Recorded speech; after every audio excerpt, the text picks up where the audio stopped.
Assalamualaikum warahmatullahi wabarakatuh. Hai sahabat Bawaslu, kembali lagi di episode ke-21 bersama Podcast Berbakat. Bersama Bawaslu Kabupaten Tasikmalaya. Saya Abdullah Beni Mutakin, staf Bawaslu Kabupaten Tasikmalaya. Pada kesempatan kali ini, saya sebagai host Podcast Berbakat. Bagi teman-teman yang belum subscribe, yuk subscribe dulu channel ini. Dan jangan lupa nyalakan lonceng serta follow juga akun medsos lainnya, yakni di fanspage Facebook Bawaslu Kabupaten Tasikmalaya, di Twitternya Bawaslu Kab Tasik, dan juga di Instagram Bawaslu Kabupaten Tasikmalaya. Pada kesempatan kali ini, kita bersama narasumber yang sangat hebat, itu Ketua PWRI Bapak Chandra Putra Setiawan Poster Simatupang selaku Ketua PWRI Kabupaten Tasikmalaya. Assalamualaikum, gimana kabarnya Pak Ketua? Waalaikumsalam. Baik, Pak Abdul. Alhamdulillah pada kesempatan ini dari kesibukannya bisa menyempatkan uh, mengikuti, menghadiri undangan podcast dari Bawaslu Kabupaten Tasikmalaya. Bisa diceritakan nggak mengenai PWRI itu apa gitu. Waduh. Jadi sehingga sahabat-sahabat Bawaslu bisa mengenal PWRI itu apa. Silahkan. Baik. Terima kasih, Pak Abdul. Eh, PWRI adalah singkatan dari Persatuan Wartawan Republik Indonesia sebagai organisasi media ya, profesi media yang dimana PWRI sendiri ini berdiri sejak tahun 2014 dan alhamdulillah sampai saat ini setiap provinsi di Indonesia sudah ada Dewan Pimpinan Daerah dan setiap kabupaten kotanya sudah ada Dewan Pimpinan Cabangnya. Kebetulan saya selaku Dewan Pimpinan Cabang di sini, Ketua Dewan Pimpinan Cabang PWRI Kabupaten Tasikmalaya. Jadi PWRI ini berfungsi sebagai organisasi profesi yang dimana dalam pasal 7 ayat 1 Undang-Undang Pers nomor 40 tahun 1999 mengatakan setiap wartawan bebas memilih organisasi. Begitu. Jadi wajib sifatnya dan bebas memilih. Oh, jadi banyak juga ya perkumpulan-perkumpulan wartawan gitu. Salah satunya PWRI. Betul sekali. Yang melatar belakangi terbentuknya PWRI ini apa itu? Yang menjadi latar belakang PWRI selain kita dilatar dengan eh, Undang-Undang Pers nomor 40 ya, memang ada juga di situ kita memang selain Undang-Undang Pers tersebut, organisasi ini dibentuk memang untuk mewadahi sebuah profesi yaitu wartawan.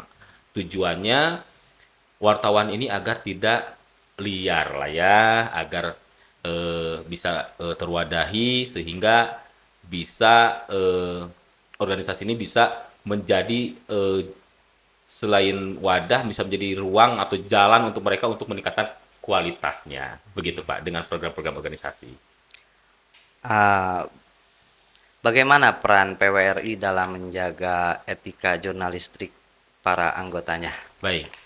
Untuk menjaga etika sesuai yang tertuang dari 11 pasal Kode Etik Jurnalistik yang hasil perubahan kelima ya antara himpunan beberapa organisasi profesi wartawan bersama Dewan Pers di mana yang bisa memberikan sanksi kepada pelanggaran etika jurnalistik itu adalah perusahaan media dan organisasi. Kita eh, dalam hal menjaga etika, kita sering memberikan sosialisasi, pemahaman, pendidikan tentang kejurnalisan kepada kawan-kawan, eh, dan hal itu harus kita taati, Mbak ya, harus kita taati sebagai wartawan ya, karena kode etik jurnalis ini, etika wartawan ini adalah sifatnya wajib ya, sakral sekali yang harus dipatuhi oleh seorang jurnalis, begitu Pak. Karena etika itu apa ya? Hal yang tertinggi gitu Betul, betul dalam sekali. kehidupan ini kan seperti Betul, itu. gitu. Nah gini, eh, kita ini dalam posisi sekarang situasi atau dalam tahapan pemilihan. Dalam tahapan pemilihan yang mana kita hari ini akan melaksanakan pemilihan serentak se-Indonesia khususnya untuk di Jawa Barat dan di Kabupaten Tasik kita akan memilih gubernur dan wakilnya, bupati dan wakilnya. Eh, apa langkah konkret yang dilakukan PWRI dalam mendorong netralitas media selama tahapan pemilihan berlangsung? Baik. Untuk langkah konkret kita sendiri, kita apa namanya tetap menghimbau kepada seluruh wartawan, khususnya para insan pers, khususnya yang bernaung di organisasi PWRI ini agar independen, ya, tidak keberpihakan, tetap mentaati apa yang sudah menjadi instruksi melalui surat edaran Dewan Pers, bahwasanya wartawan tidak boleh terlibat politik praktis. Yang disebut politik praktis ini pertama dia jadi tim sukses paslon, tim sukses partai, Ya, ya, atau ya. menjadi calon kepala daerah atau calon legislatif. Nah, kalau ada memang wartawan yang turut serta dalam politik praktis tersebut, maka wajib mengundurkan diri. Oh. Mengundurkan diri dari jurnalisnya. Hmm. Ah, boleh ada anggota kita atau pengurus kita yang misalnya nggak jadi tim sukses, tapi mungkin setidaknya dia harus berhenti dulu. Berhenti dulu dari kegiatan jurnalistiknya. Iya, Nah, dengan cara cuti sementara. Karena apa, Pak Abdul? Eh, Wartawan yang terlibat dalam politik praktis nantinya biar nggak ambigu, Pak. Jadi sajian-sajian informasi yang disampaikan kepada publik pun nanti ya memojokkan, khawatir memojokkan pihak lawan lain, paslon lain, betul, mengangkat betul, yang betul. baiknya paslon yang didukungnya. Contoh seperti itu tidak boleh sekali, Pak. Gitu. Jadi harus keluar dulu gitu atau Harus harus keluar dulu atau berhenti dulu gitu dari kalau kegiatan jurnalisnya itu. kalau instruksi Dewan Pers itu wajib wajib sekali sifatnya berhenti. Berhenti. Berhenti dari kegiatan jurnalis, kalau di organisasi wajib cuti juga dari organisasi kewartawanan, dan dia tidak boleh melaksanakan tugas jurnalistiknya. Begitu, Pak. Nah, apa yang menjadi tanggung jawab media untuk memastikan masyarakat mendapat informasi yang benar dan akurat tentang pemilihan? Baik. Peran media ini sangat-sangat penting sekali dalam pilkada khususnya. Dalam pasal 3 Undang-Undang Pers nomor 40 tahun 1999 mengatakan media ini berperan sebagai media informasi, hiburan, pendidikan, dan kontrol sosial.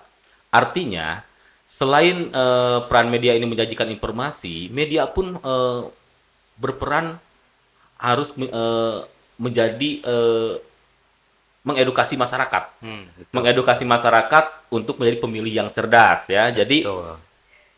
apa pers itu harus menjalankan perannya ini yang bertanggung jawab, berimbang, independen, sehingga informasi-informasi yang disampaikan itu bisa dipahami oleh masyarakat, ya, dan bisa menjadi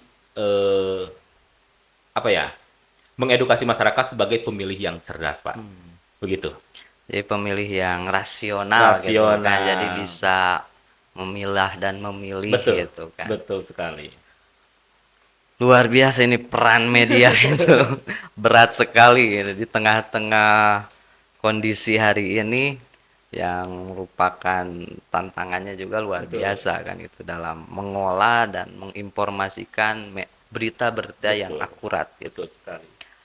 Nah, kita masuk ke lokal, Pak. Bagaimana Bapak melihat peran media di khususnya di Kabupaten Tasikmalaya dalam mendukung pelaksanaan pemilihan 2024 ini? Baik, kalau saya lihat peran media yang ada di Kabupaten Tasikmalaya dalam hal mendukung pesta demokrasi ini, perhelatan pilkada ini sangat luar biasa. sangat luar biasa.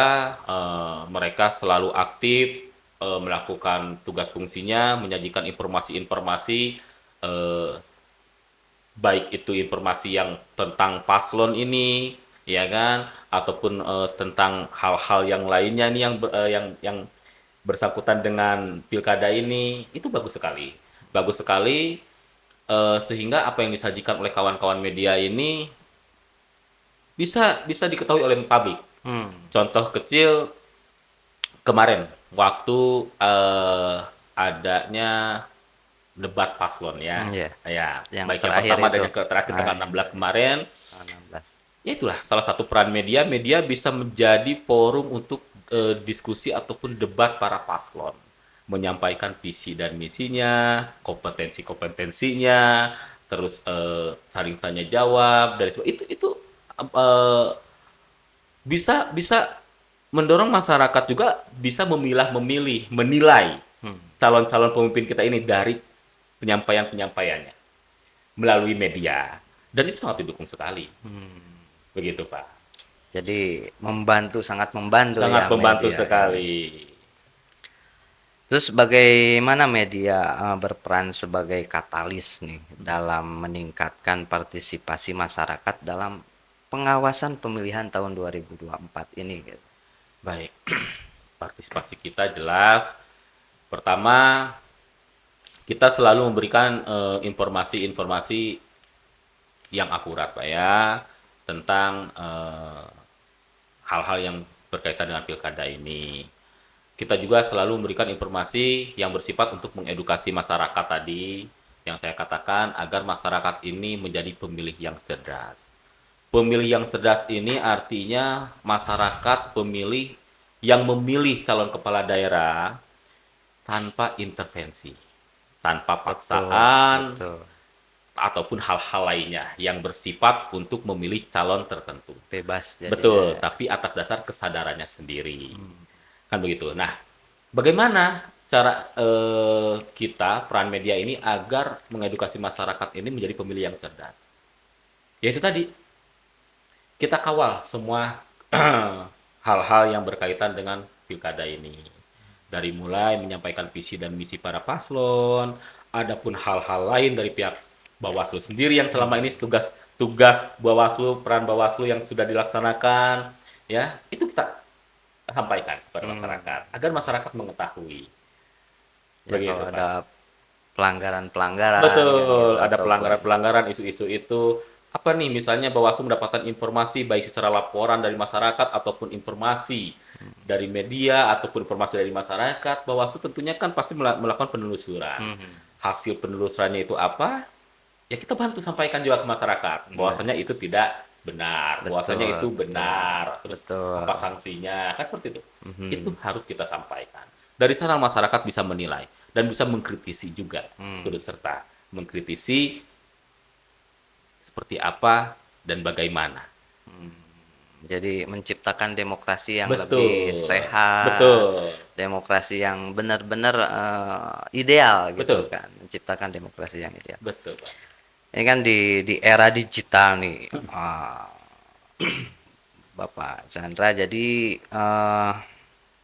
kadang-kadang kan media sosial ini, gitu ya, media sosial ini eh, mela- m- punya pengaruh besar dalam membentuk persepsi publik terhadap eh, kontestasi pemilihan, baik itu pemilihan gubernur ataupun pemilihan bupati.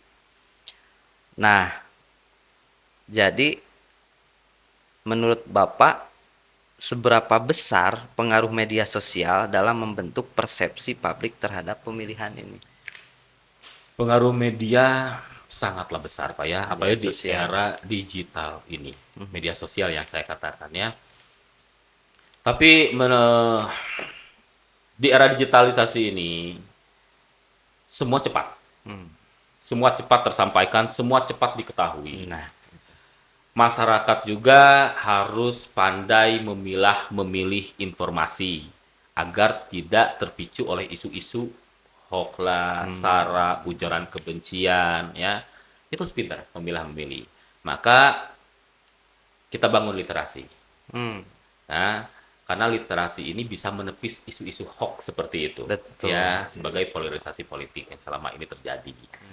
Ya, karena ya itu tadi besarnya pengaruh media sosial ini sangat-sangat berpengaruh sekali dan bisa menjadi pemicu juga terpecah belahnya atau terjadinya konflik. Hmm, Ya, ada contoh, ada yang membuat isu-isu hoax ya tentang salah satu paslon sehingga diketahui lagi oleh masyarakat lainnya yang berpihak kepada paslon lain, itu kan bisa menjadi pemicu juga, ya kan? Dan masyarakat-masyarakat yang lainnya kan yang khususnya yang awam yang tidak mengetahui yang sebenarnya itu dianggapnya benar, bisa terprovokasi bisa ya. terprovokasi. Oh, Makanya hal itu kita tepis, iya. kita lawan bahwasanya hal itu tidak benar.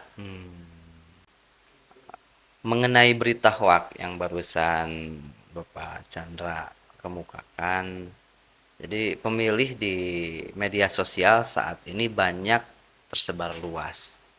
Bagaimana caranya kita membedakan berita hoak yang ada di media sosial? Baik, ini perlu saya sampaikan. Bagus sekali. Ini eh tadi seperti yang saya katakan, pengaruh media sosial ini sangat-sangat apa ya, sangat-sangat pesat sekali Pak ya. Jadi masyarakat ini ya itu tadi kata saya katakan harus pandai-pandai memilih mana yang agar tidak terprovokasi dengan adanya berita-berita yang belum tentu benar. Bagaimana caranya untuk hal itu, untuk membedakan antara berita hoax atau tidak benar dan berita yang benar?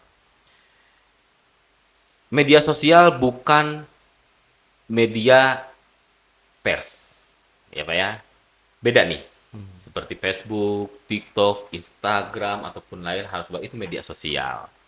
Beda dengan media-media yang apa namanya dilindungi oleh undang-undang pers, ya Pak ya, yang berperan sebagai jurnalis. Nah, cara membedakannya kalau informasi yang disampaikan oleh eh, media sosial itu belum tentu kebenarannya. Apalagi netizen ini kan asal posting-posting aja dengan kalimat-kalimat Ya, betul.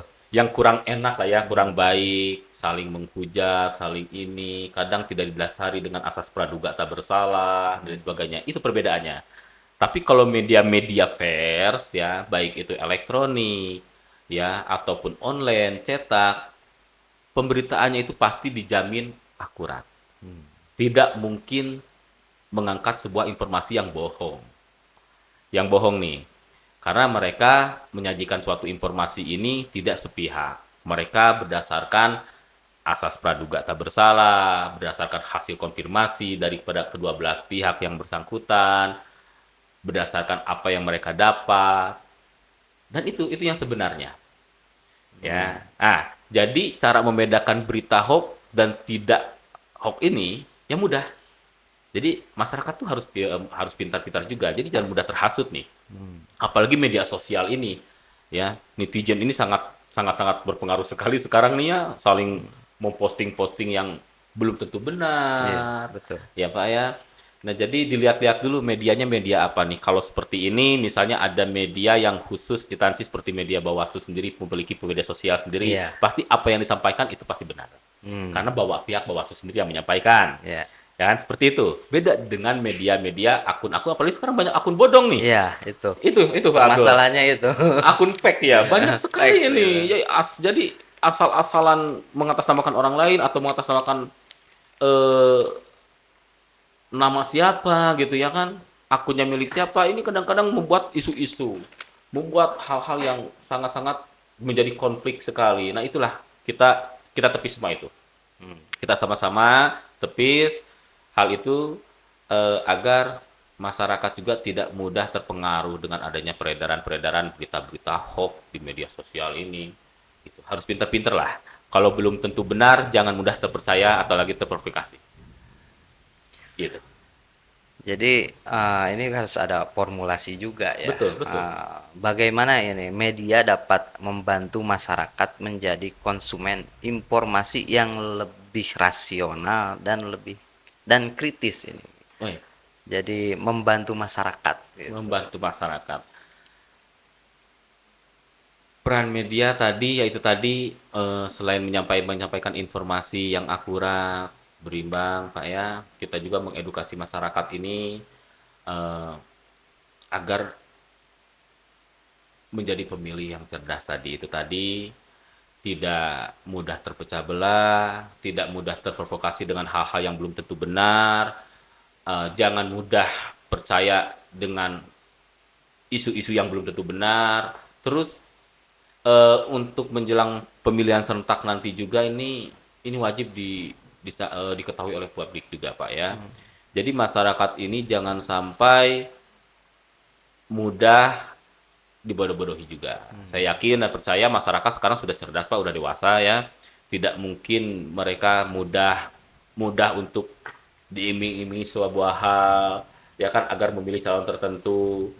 Saya yakin Hmm, akan hal itu. lebih Lebih rasional rasional lah pemikirannya. ya. Lebih Makanya kami juga rasional. terus edukasi. Karena kan masyarakat belum tentu mengetahui semuanya. Maka dengan adanya peran media ini, apa yang disampaikan oleh pihak KPU, apa yang disampaikan oleh pihak Bawaslu, ataupun hal-hal lainnya, ini bisa tersebar luas sampai ke jangkau ke masyarakat di pelosok juga.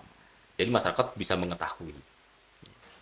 Begitu. Baik, baik, baik, Pak. Jadi berat juga ya tugas media ini Betul, betul sebetulnya sekali, betul sekali. buat harus bisa mengkonfirmasi Betul, apakah sumber ini benar atau tidak betul. kan. Tidak seperti medsos kan bisa langsung membangun opini walaupun itu salah benar kan bisa langsung dikonsumsi langsung gitu. Itu Betul yang sekali. paling bahaya. Betul sekali. Nah, di Tasik ini kan indeks kerawanan juga agak sedikit tinggi ya untuk Betul. Kabupaten Tasik. Ini dalam ujaran kebencian dalam konteks pemilihan serentak 2024 ini.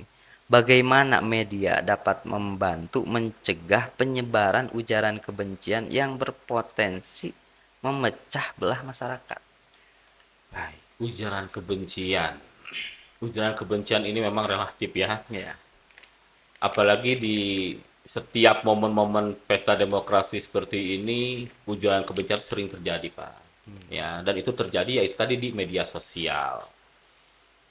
Ya, dan itu saya yakin eh, yang membuat ujaran kebencian itu adalah masyarakat masyarakat yang tidak paham.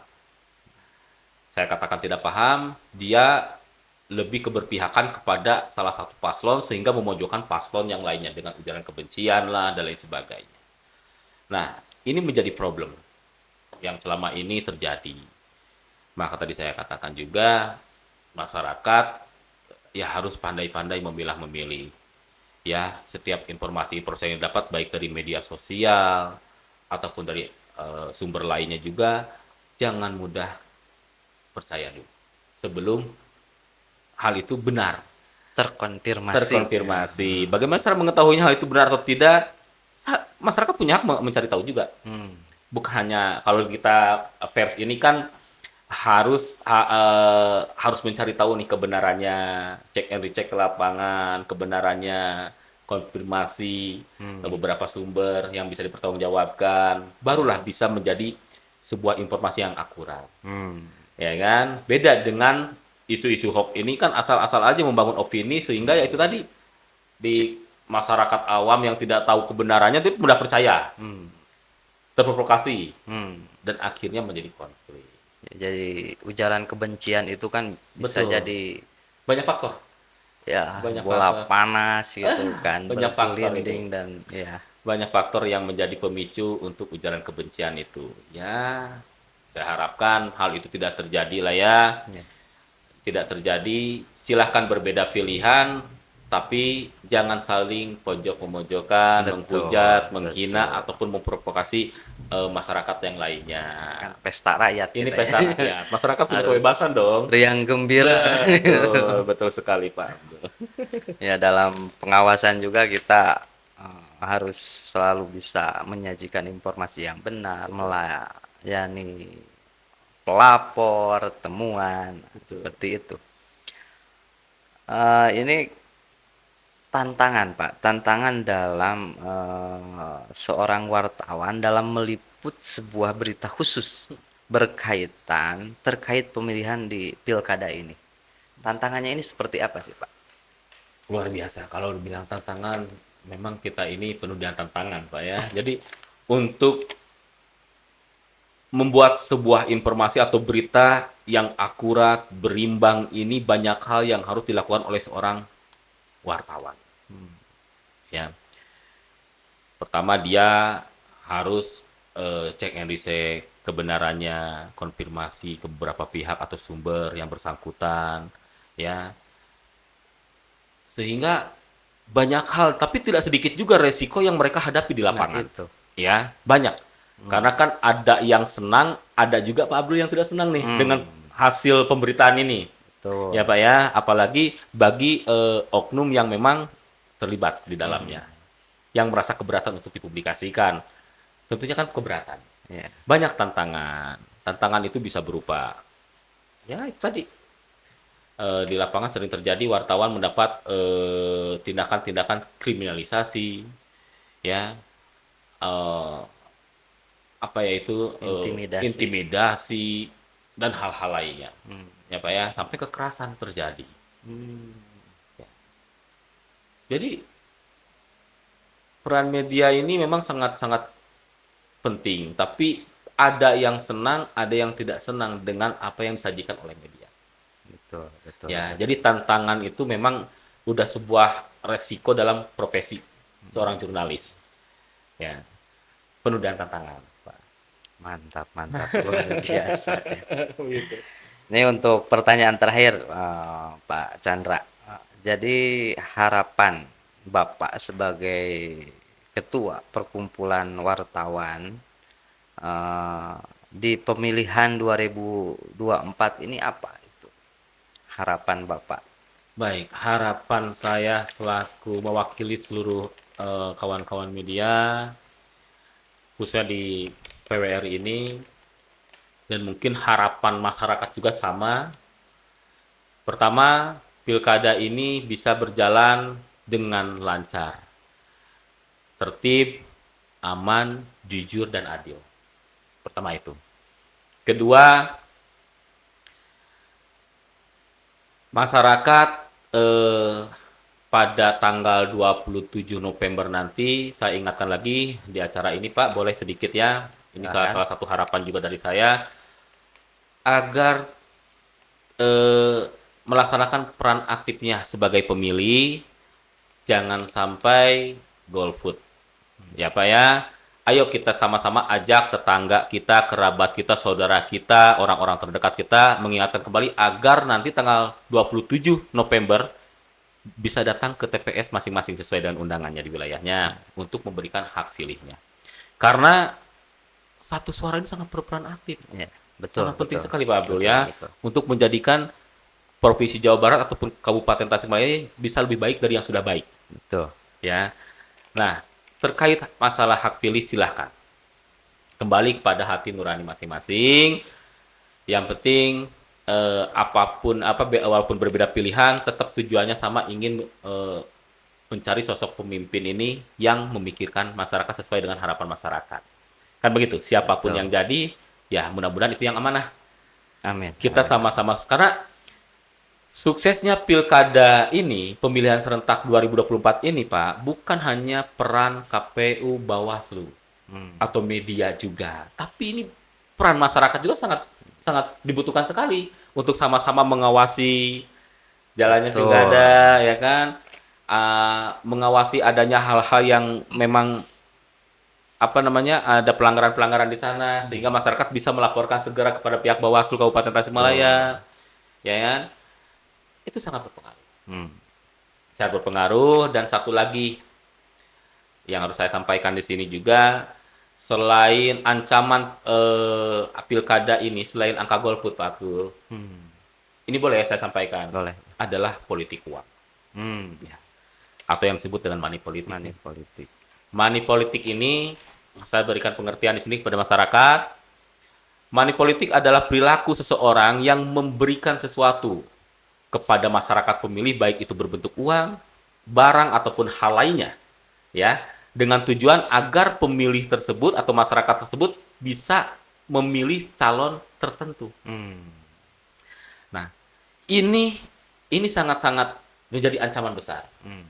Dan saya perlu tegaskan, politik uang adalah mother of corruption. Hmm. Induknya korupsi. Kenapa saya katakan demikian?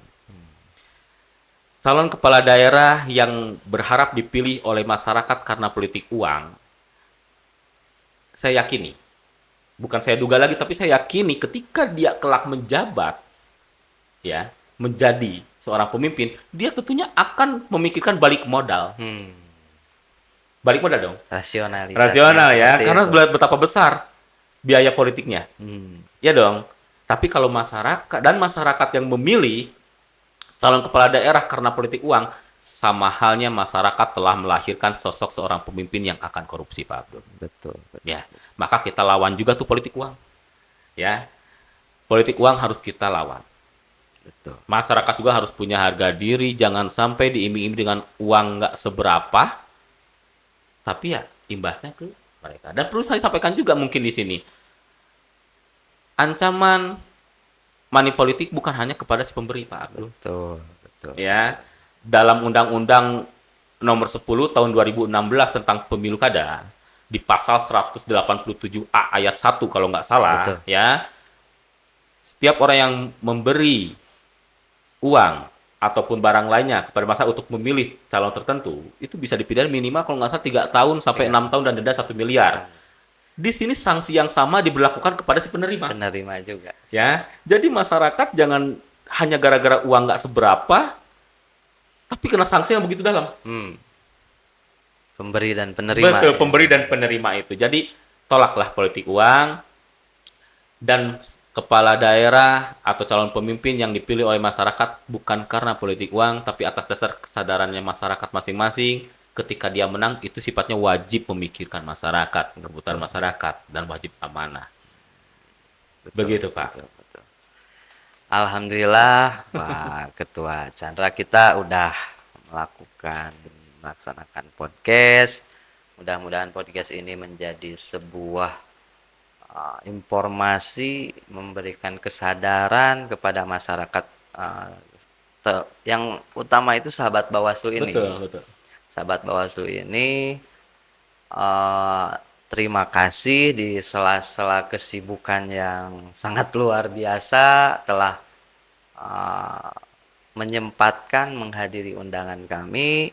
Sehat selalu, mudah-mudahan diberikan kemudahan dalam apapun yang dicita-citakan, apalagi ketua sebagai nahkoda PWRI ini. Mudah-mudahan PWRI ini bisa menjadi organisasi yang lebih baik dan lebih menjadi sandaran utama di Kabupaten Tasikmalaya. Amin. Terima kasih, mohon maaf kepada seluruh sahabat Bawaslu bila ada hal-hal yang tidak berkenan. Wallahul muwaffiq ila aqwamit thoriq. Wassalamualaikum warahmatullahi wabarakatuh.